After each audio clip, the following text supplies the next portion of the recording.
الرجيم بسم الله الرحمن الرحيم يا أيها الذين آمنوا استعينوا بالصبر والصلاة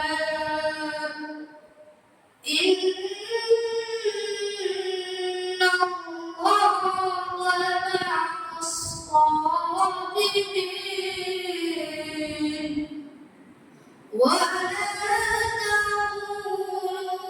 لمن يقتل في سبيل الله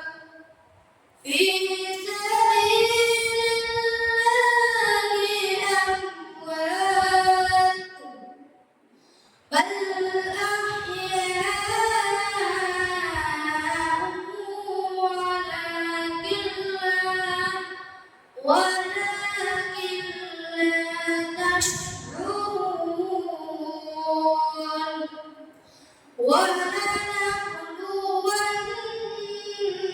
ولنبلونكم بشيء من الخوف والجوع ونقص من الأموال والأنفس والثمرات وبشر الصابرين الذين إذا أصابتهم مصيبة قالوا إنا لله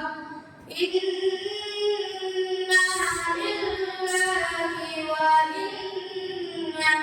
إليه راجعون أولئك عليهم صلوات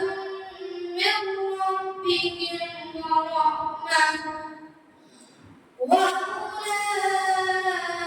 وأولئك هم المهتدون